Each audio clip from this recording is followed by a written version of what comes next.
How would you define toxic masculinity as a term in your own words? Toxic masculinity, I would define as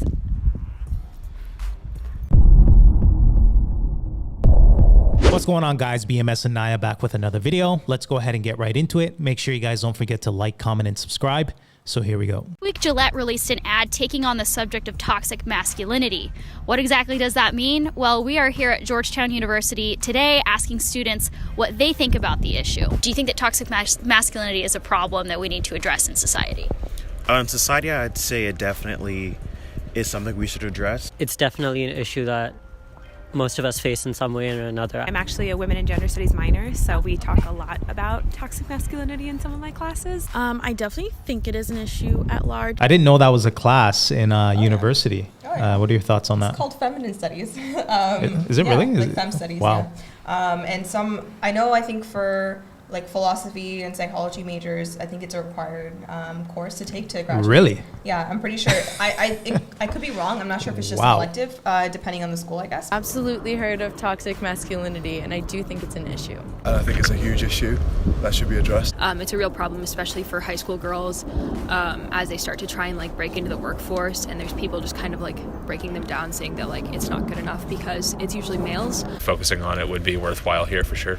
I think we need more ads like this because it brings attention to this very serious topic. People have become more sensitive to it nowadays. How would you define toxic masculinity as a term in your own words? toxic masculinity, I would define as All right, so there you have it. That's the problem. There's so much gray area to the word toxic masculinity. There's no real definition to it, right? So it's kind of left up to interpretation in regards to what somebody could say or think as to what it is. Obviously, the term like toxic men and toxic masculinity is tossed around like it's nothing, right? And they'll put it let's say for a guy who is just maybe more assertive, oh, you're being a toxic man or whatever. You're being whatever, and they just take it straight negative. Or even being stoic is toxic. Yeah, I guess I'm toxic then. No, but there's so many men who don't. Naturally, men aren't emotional like women, right? You're meant to be more you have more logic than you have emotion. But that's the Obviously, thing. You still have emotion. Yeah. But, if I was crying and sobbing and woe is me, that would not be attractive to you. Yeah. You know what I mean? So they're literally trying to teach men to be and ultimately women are not going to be attracted to that. So the thing that you're calling toxic, women are attracted to those traits. Deep down, they do want that kind of man, but that's just being an assertive man and knowing what you want. And that should not be taken as negative, right? We're not saying be a controlling person, but it's conditional though. To people. That's the thing though. They want to have it conditional, right? Yeah. If you say it at the right time, at the right place, and the guy's 6 feet tall, 6 figures, you know what I mean? If he's good looking. And he's good looking. If he's good looking, then then it's all good. It ain't toxic. Yeah. If it's Michael B. Jordan, it ain't toxic. You know what I mean? If it's Drake, it's not toxic. It's not toxic. Oh right? My gosh. But if you have a fat, slobbery, succotash, 300-pound dude, and no disrespect to the big guys, but if you're a big dude and ultimately, you know what I mean? You're approaching a woman, that's going to be sexual harassment. Yeah. I'm so dead. I'm sorry. There isn't a sort of logic to it. I feel like it's more just strutting your stuff and being manly beyond there being a point to be. I don't really know. The idea that men have to be a certain way, dominant, physically imposing and all, and to the extent where and these constructs are not necessarily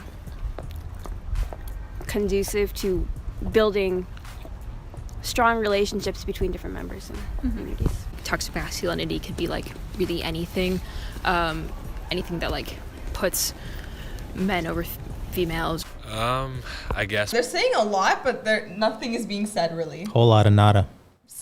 No one can really define it because it's so vague, and there's so many different I guess because in social media and stuff like that, you can kind of say like, oh yeah, if he's being mean or controlling or whatever, that's usually like the first thing. But all these people are like, it could be a lot of different things. It's kind of hard like, to explain. That's what the problem. But toxic masculinity. You ask 10 different people what toxic masculinity is, you're going to get 10 different answers. And that is the problem in society. There's no real definition to it. It almost seems like people are just jumping on the bandwagon in regards to, you know, a selective amount of women saying that they don't like toxic guys. And they're just kind of jumping on that social bandwagon, but there's no real experience to say this is what it is. Yeah, and at least give some numbers, right? Like at least give some stats or facts or something, right? No one's giving anything because no one really knows. So like the amount, if you like put down the numbers of like how many men are toxic versus good men, there will be an overwhelming majority of good men than toxic men. But people don't want to talk about that, right? Because you want to like, I think it's like what you said is jumping on the bandwagon and just being like, all right, if this is what everybody's talking about on social media, all the negative stuff is what people get like all rowdy about, then that's what everyone's going to think that's the norm, right? But in reality, there are so many good men, and there are so many good men who like are available for a lot of women to choose from.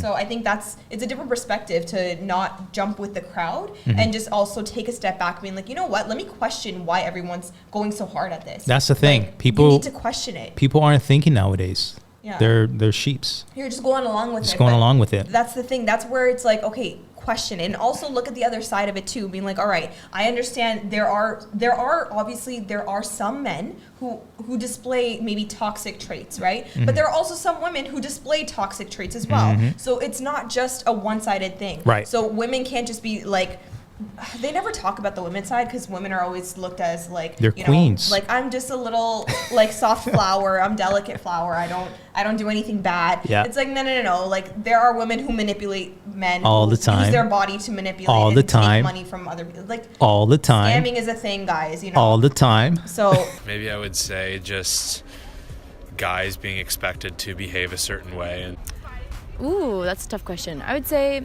maybe the persistent reinforcement that like being a man means a certain thing. I guess just kind of the societal ideas of what it means to be masculine has kind of it's kind of become something so large that it's become very toxic. The idea that you have to conform to traditional notions of what it means to be a man. If you had to draw the line somewhere between what's toxic masculinity and what's just normal masculinity, how would you do that? Like, I don't know, like, I think it's a very gray line, like, not one you would be able to easily distinguish. Wow, that's a hard question. If someone is, feels like they can't cry or feels like they can't be open and emotional. Where do you think the line is drawn between toxic masculinity and just regular male behavior? That's a tough one. Even the guys don't know. I'd say when it goes against probably when what people might say about you is the main drive and you acting that sort of way, I feel like that is probably when toxic masculinity comes into play. maybe you draw the line at a place where somebody feels that just because of masculine norms they have to act a certain way and they're uncomfortable with that. Once it becomes psychologically or mentally damaging to the individual, once they feel so under pressure that, their mental health gets disturbed or something like that, then... That could apply to anyone, right? That has nothing to do with a man, right? That could be a man or a woman. They're pretty much saying a bad person. A person that's going to make you feel inferior or whatever the situation is. Yeah. That could apply to anyone, right? That's not gender specific. I think what they're saying is, I don't know. Right. That is really what they're saying. They're saying a whole lot of nothing. Like, they're just being like, oh, it's gray. Oh, it's hard to define. It's okay to say you don't know, right? They're just trying to act like they know the answer when they don't. It's okay to say, I don't know, and I'm willing to learn if you have a better answer or something. You know what I mean? We all make mistakes, right? So I'd rather just be like, you know what? I think I made a mistake here, and I really don't know the full definition of it, and I would like to learn more about what you think is the proper definition. Yeah. I really like her approach because she's pretty much putting it on them. Yeah. Right? It's kind of like, any, do you like this? No. Okay, do you know what it is? No. You know what I mean? So it's kind of, it's not really abrasive to them as an individual. And when you start to challenge people's beliefs, ideas, and the way they think, and you kind of attack it head on, people get very defensive. Yeah. So the fact that she's able to simply present the questions and allow these people to kind of talk themselves into a corner, then they start to realize, okay, maybe I don't know what I'm talking about, right? So I think this was well done. Yeah. So kudos to her. All right, guys, so we're going to go ahead and end this video. If you like this video, make sure you like, comment, and subscribe. And until next time.